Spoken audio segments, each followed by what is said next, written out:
Hi everyone, I'm Ranger Lindsey at Haw River State Park. Today, with so much stuff in bloom, I thought it'd be a great opportunity to stop and smell the wildflowers. Let's go see what we can find.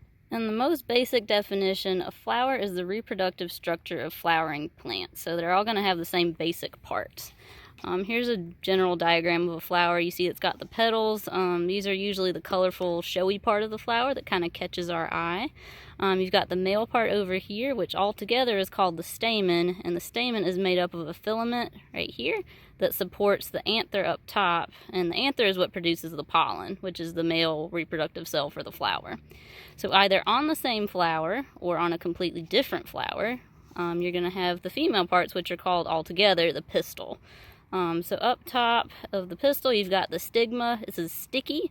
This is where the pollen gets deposited if the flower is successfully pollinated. And then the pollen would travel down this long tube called a style and deposit here at the base called an ovary. Within the ovary, the pollen develops into a fruit containing seeds, and the seeds contain the genetic material of the plant. So if the seeds are successfully planted in the ground, it'll sprout and create a new plant with new flowers and start the process all over again. So guys, flowers can be found from the tiniest of ground plants and vines up to bushes and tall trees.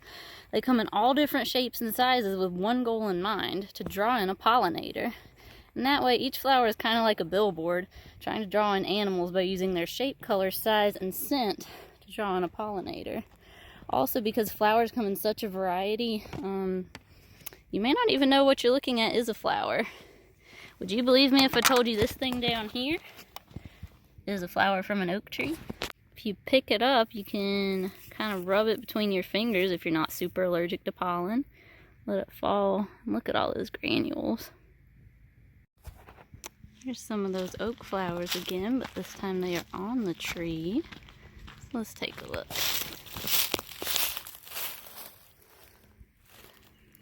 See?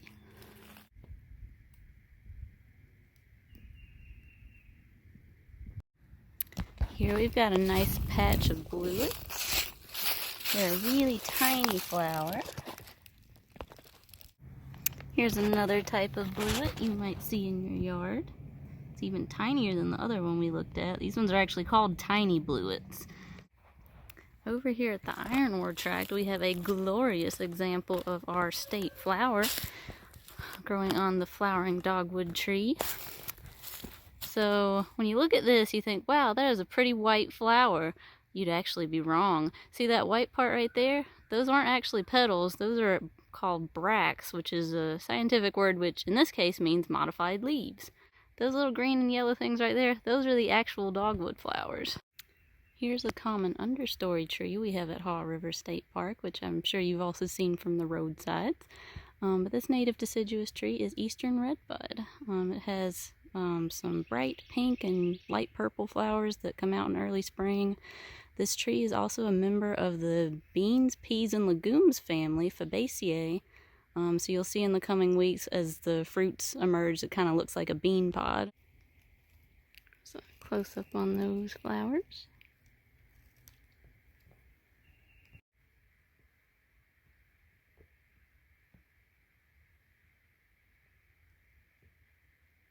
I just saw a zebra swallowtail butterfly go by. It was really cool, but so fast I couldn't get it on camera.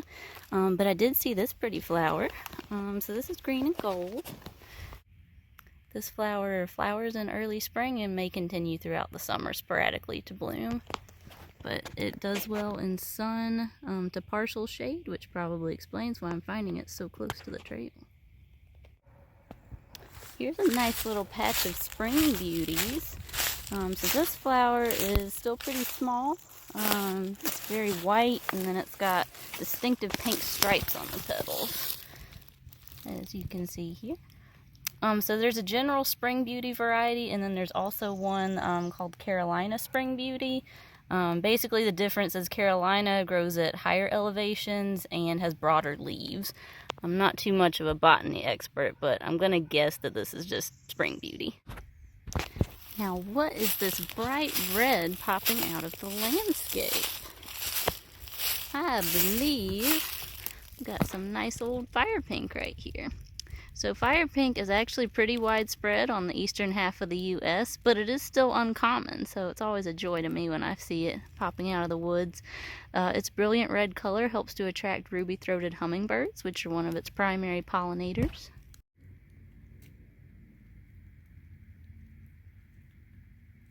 I found the zebra swallowtail. Let's see if we can get closer.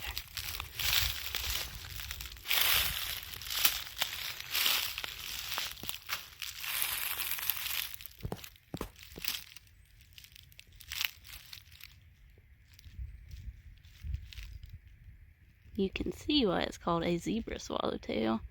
Look at those stripes. So this is one of our native pollinators.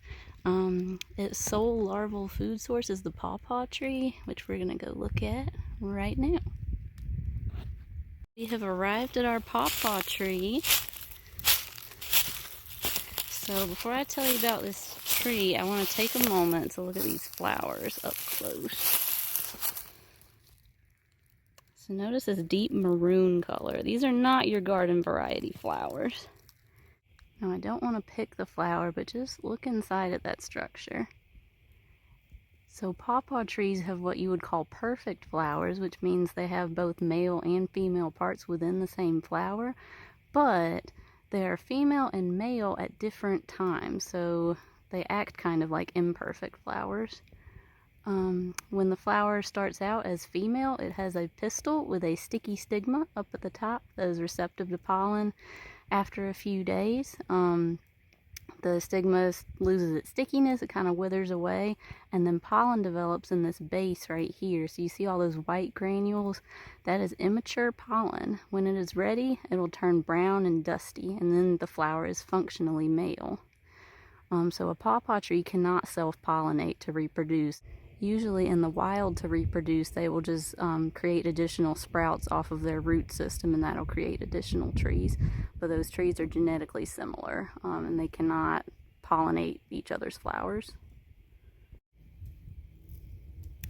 The primary pollinators for these flowers, because they have this yeasty, musty odor, kind of like bread dough, is actually flies and beetles, which, unlike bees, they are not the best of pollinators. It's another reason this plant has some trouble creating fruits. If you are lucky enough to have one of these fruits in your lifetime, they were said to be Thomas Jefferson's favorite. An interesting fact about the leaves of the pawpaw, like other plants in the custard apple family, is that they contain toxic compounds, so few herbivores will feed on them. A notable exception is the butterfly we saw earlier, the zebra swallowtail. Because they eat these leaves, they store the toxic compounds in their bodies, and this provides an additional defense for them, since nothing really wants to eat a poisonous butterfly. So guys, I want to stop here for a minute. 2020 is North Carolina State Park's year of fire, and this is one of the tracts of land we burned at Haw River just last year around this time. So fire has had a very important role in shaping the flower diversity that we see even today. The native people of North America used fire for thousands of years. They used it as a tool to both drive big game and to sort of clear the forest understory for improved visibility and travel. So back then, rock outcroppings, precipitation, and water bodies created natural fire breaks, unlike the trails and service roads we sometimes have to use today to burn tracts of land. But over thousands of years, these frequent low-intensity fires set by both Native Americans and by lightning promoted more open forests with an abundance of grasses, forbs, and shrubs. So naturally, the diversity of wildflowers and other leafy plants on the forest floor went up as well.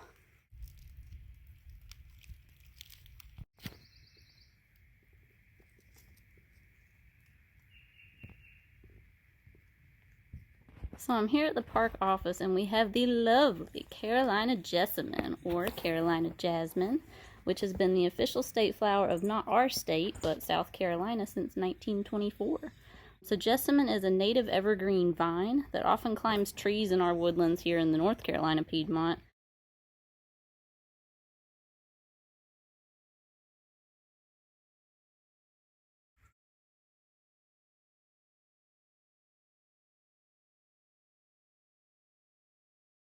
Now, I bet you guys have this one right in your very own backyard. This here is a dandelion.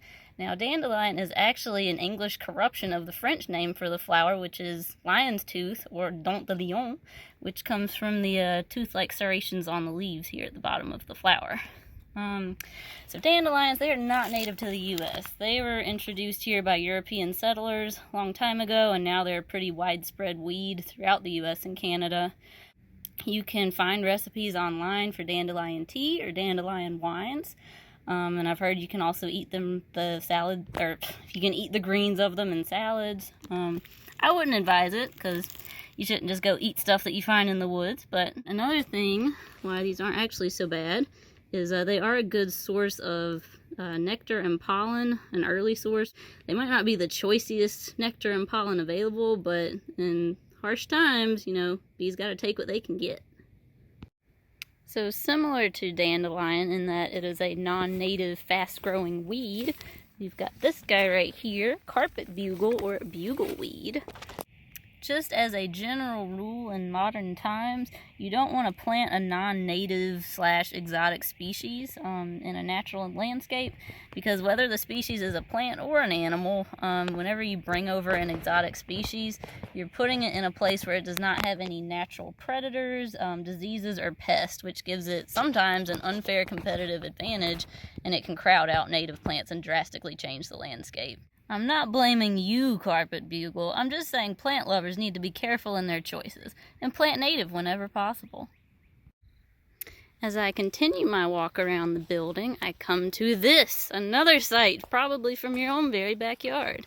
So this right here is a mature dandelion. Note it's got the same serrated leaves at the base, same hollow stem, and then up top, instead of that bright yellow crown of flowers, we now have this white, puffy, sort of spherical thing. This is what the mature dandelion looks like once it's been pollinated. So I'm gonna pick one of these little seeds and see if I can focus. So each individual seed is attached to this white structure that's kind of like a parachute. Individually, it's called a pappus, P-A-P-P-U-S. Altogether, they are plural, called papae, which is really fun to say. And these little papae are like parachutes, and they kind of help carry the seeds on a wind. Henbit is one of these introduced weeds. It's from Europe. It's pretty hard to eradicate. A single plant can produce anywhere from 200 to 2,000 seeds, and these seeds can remain dormant in the soil for decades, so it's probably here to stay. But it's not all bad news. I've read that box turtles will actually eat the foliage of the plant, and apparently bees will visit the flowers too. Here's a patch of periwinkle. This is one of those invasive introduced species. See how it's kind of like taken over? Pretty flowers. I can see why people like it in their gardens, but it does not belong here in the park.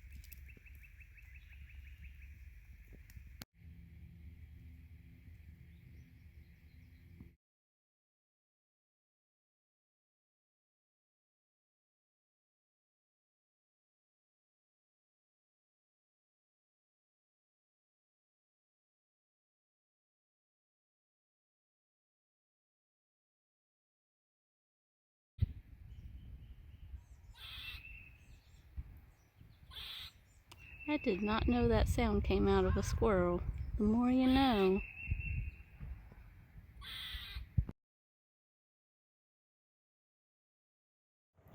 Well, that wraps it up for me. Thank you guys for joining me today on my wildflower hike. And please know that the things that we saw today, the plants and the animals, they are right in your own backyard. So please be responsible, explore locally, and maintain social distancing guidelines. You will be amazed at what you can find. Bye, guys.